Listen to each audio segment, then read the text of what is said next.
start with you. You are best known as an extraordinarily successful, talented, respected actor. But many New Yorkers have asked us over and over, why are you running? And what in your experience and background should give voters confidence that you can run a state of 20 million people and a budget of almost $170 billion? So thank you, Maurice. It's great to be here. So I'm a lifelong New Yorker. I grew up here. I'm a public school graduate. I'm a public school parent of 3 kids. And I'm somebody who has been fighting for LGBTQ equality and women's rights and abortion rights, and most especially for better funding and more equitable funding for New York schools for the last 17 years. And that's one of the main reasons that I'm running, because New York has the second most unequal education system when it comes to funding in the entire country.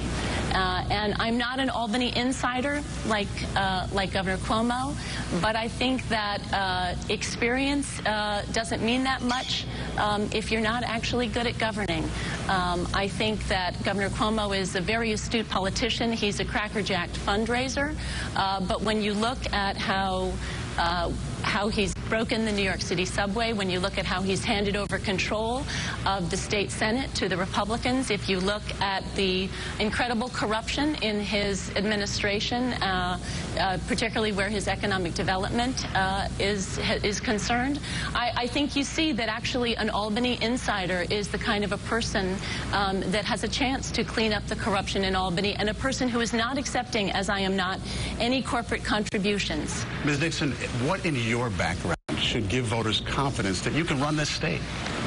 So, as I said, I have been a long-time activist for the public schools, for funding, and that means organizing rallies, meeting with legislators, shepherding the campaign for fiscal equity through, but also in terms of more hands-on type experience.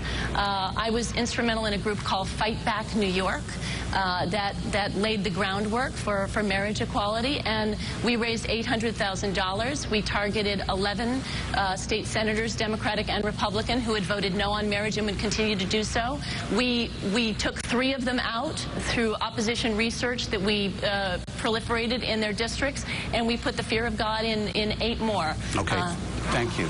Thank you. Governor, if you'd like to rebut. Yes, please. Pleasure to be with you today, CBS. Thank you. Pleasure to be at Hofstra. And also I'd like to take a moment to acknowledge the passing of Senator John McCain, who is not a member of our party, but a great, great American. And the flags in the state of New York will be at half-staff, regardless of what Washington does. On your question, the governor of New York is not a job about politics. It's not about advocacy. It's about doing. It's about management. This is real life. Governor of New York, you're running a $170 billion budget. You're in charge of fighting terrorism. You're there in cases of fires and floods and emergencies and train wrecks. You have to deal with the legislature that's very, very difficult. And today you have to fight Donald Trump, who is the main risk to the state of New York. He is trying to change the rights and values of New Yorkers, and the first line of defense is New York, and the governor leads that fight, and you need to know how to do it. Governor, thank you. This next one is for you. You have been